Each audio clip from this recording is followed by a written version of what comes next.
Ano kayo yung feeling ng marami ka ng followers ba? Yung siguro after 5 years, 10 years, after 10 years, marami ka ng followers, tapos kilala ka na dito sa ano, sa Hain. Ano kaya yung feeling nun? Siguro, ayo nga pala, pwede kong kausapin yung sarili ko.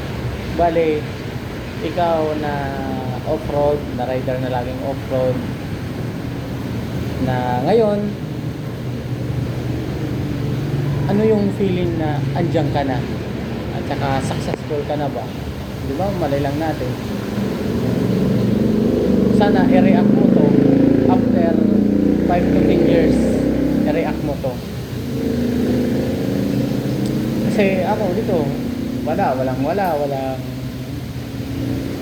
walang nangyayari. Kumbaga, nagre-record lang, record lang, video lang, kahit sa totoo lang mukha akong timang, pero wala eh, gusto kong mapasaya yung sarili ko.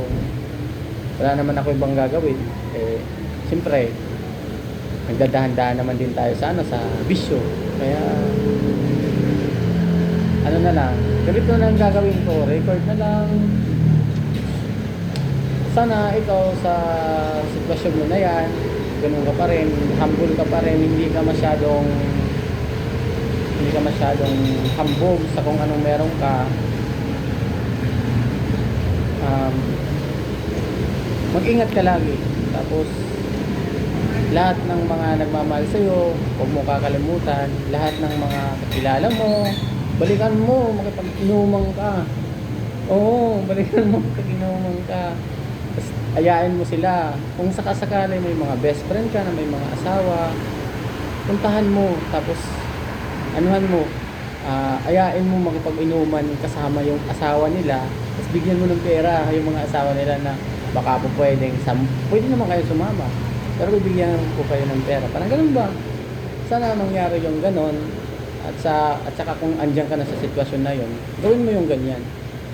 Tapos yung siyempre unahin mo yung pamilya mo, makipagbanding ka sa mga kapatid mo, sa mga relatives mo. Baka tapos na.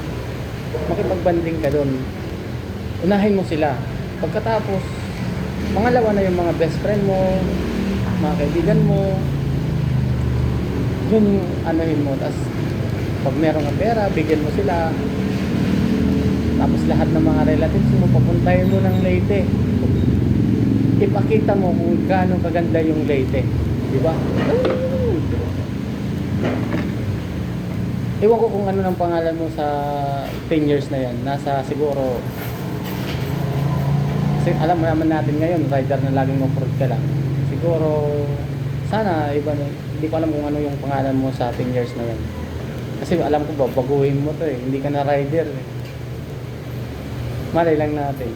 Bale guys, dito na lang muna kasi baka tapos na yung andito na si Kuya. Yun o. Parang kilala na ako ni Kuya yun o.